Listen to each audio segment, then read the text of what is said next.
Hey everyone, welcome back. We're going to be diving into something today that I think a lot of us can relate to, Uh-uh. at least to some degree. Okay. It's this, sometimes tricky relationship we have with money. Yeah, money, it's essential, but our feelings about it can be kind of all over the place. For sure.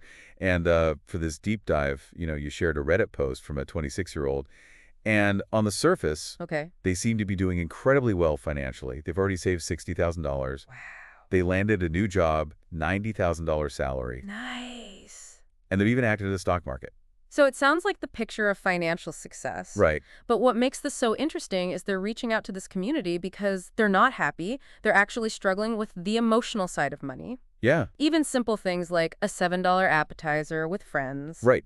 And they even said, any setback destroys my mental state. Oh, wow. Like, that's a pretty strong reaction, Yeah. especially when you consider they're doing so well financially. It really highlights how financial well-being goes beyond just the numbers.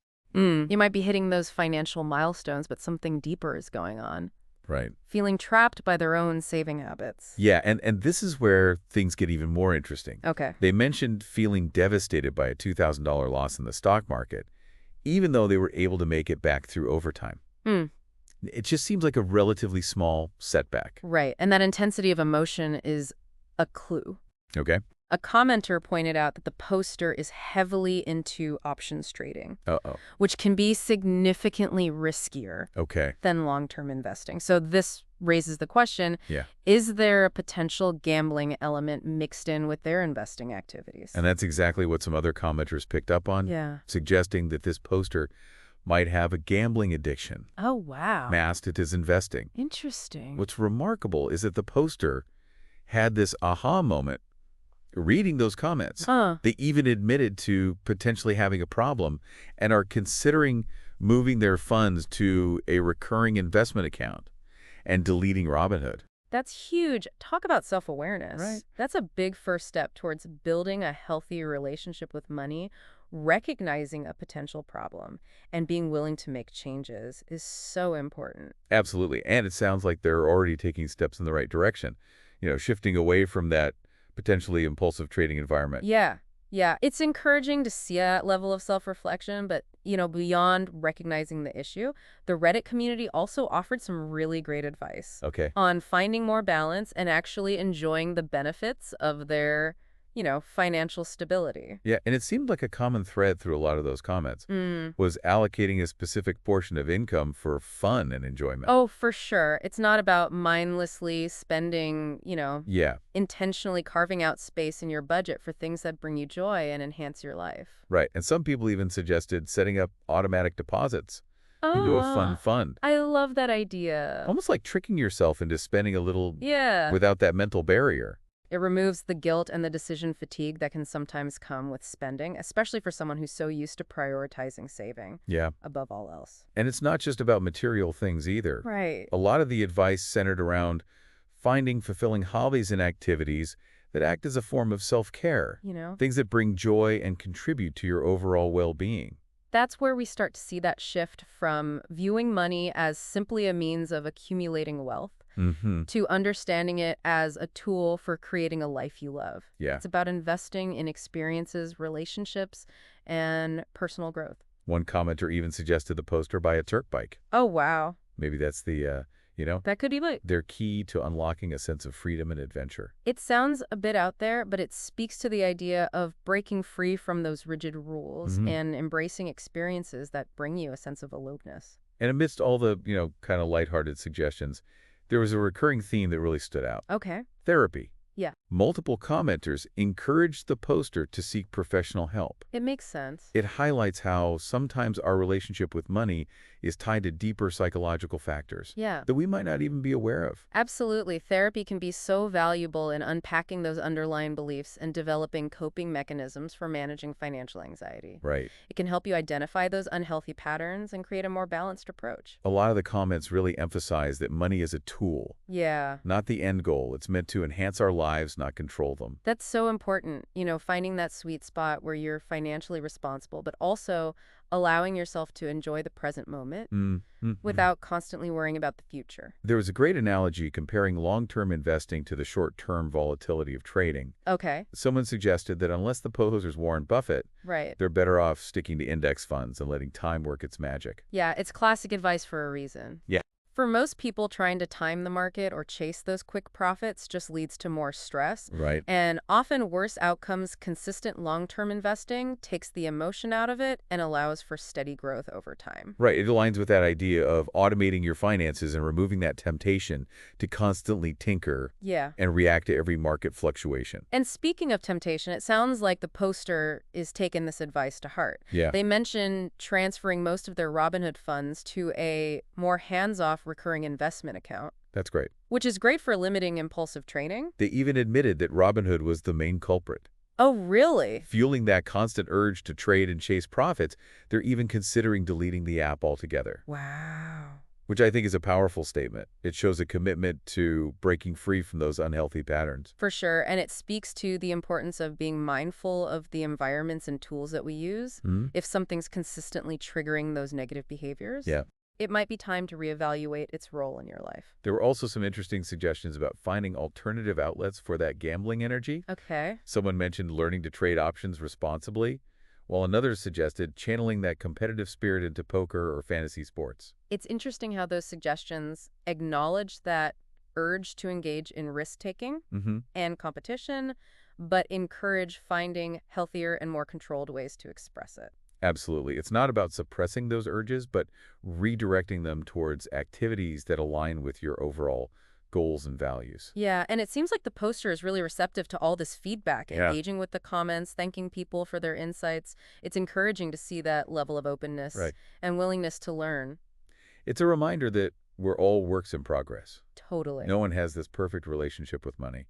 And it's a continuous journey of learning, adapting, and finding what works best for you. Yeah, and a journey that often involved, Right. examining our beliefs and challenging those deeply ingrained patterns. Right. One commenter even asked the poster if their investment losses were realized or unrealized. Oh, It highlights how we sometimes create unnecessary stress by fixating on these hypothetical that's scenarios so true. and borrowing trouble from the future. We get caught up in those what-ifs and worst-case scenarios, letting anxiety just steal our joy in the present moment. And it seems like the poster is starting to grapple with those deeper questions, too. Okay. They mentioned that, their childhood wasn't marked by poverty, Mm-hmm.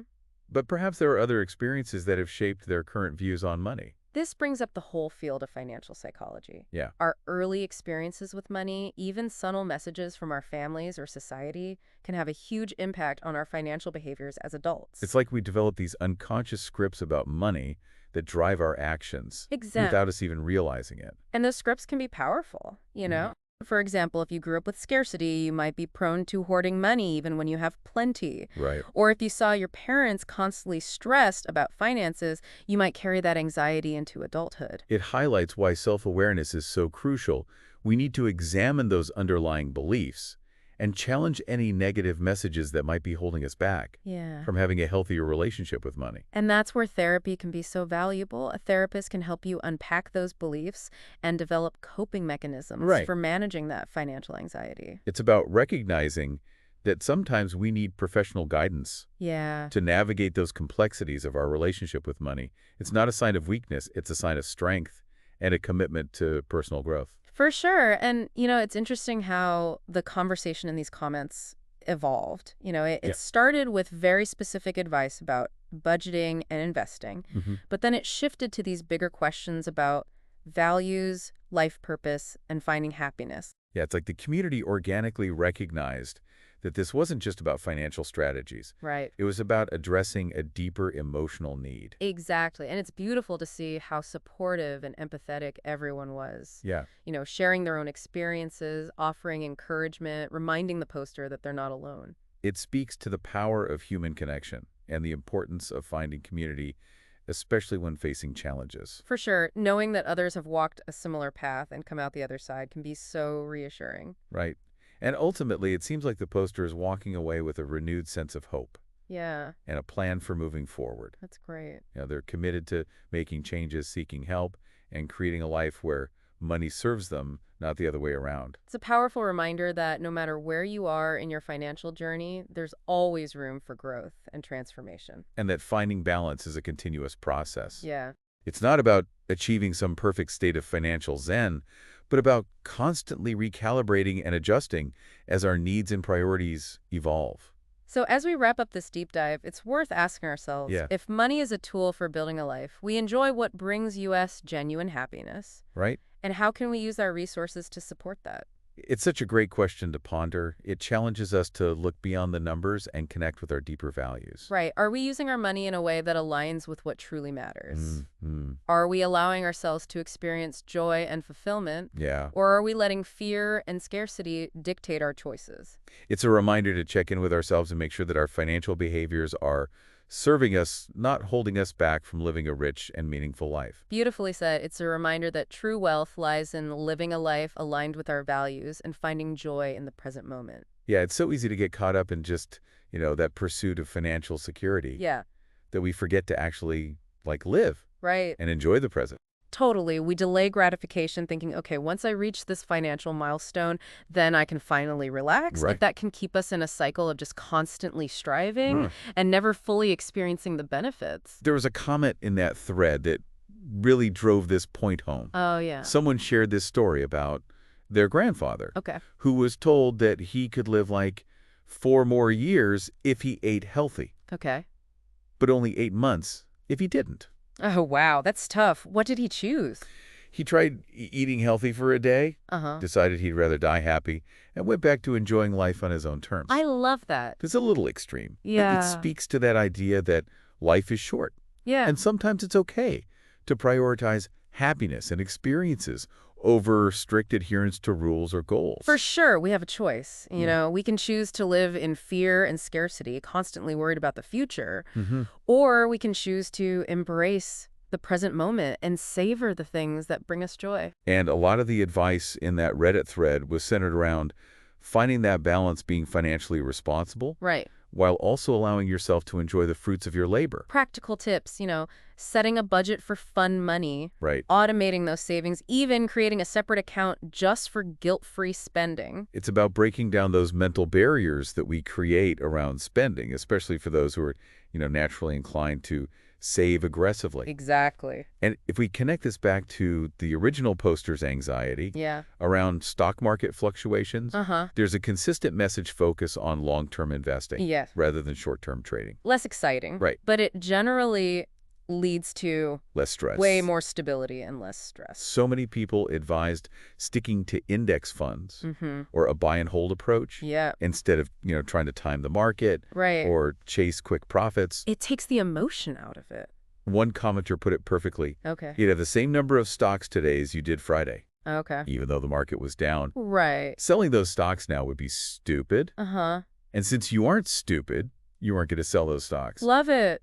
So you're fine. It's such a great way to frame that anxiety and remind yourself that, market dips are just part of the cycle. About taking a step back and looking at the bigger picture Yeah. instead of getting caught up in those day-to-day fluctuations. Exactly. And it seems like the poster is starting to internalize this. Yeah. They're talking about moving their funds to a more hands-off account, That's great. which is huge. It's about recognizing what triggers those impulsive behaviors and creating a system that supports your long-term goal, For sure. even when your emotions are telling you to do something else. And at the end of the day, it seems like, they're walking away from this with a new awareness of Yeah. their relationship with money and a commitment to making positive changes. They're engaging with the advice, Yeah. asking thoughtful questions, It's great. and genuinely seeking to create a life where money serves them, Yeah. not the other way around. It's a reminder that we all have the power to shape that relationship. And it's never too late to make choices that align with our values. This deep dive has been such a good reminder that financial well-being is about so much more Yeah. than just the numbers. So much more. It's about finding balance, managing our emotions, and aligning our financial behaviors with what truly matters to us. It's about using money as a tool to create a life we love, filled with joy, purpose, and meaningful experiences. Well said. Thanks for joining us on this deep dive. We'll see you next time.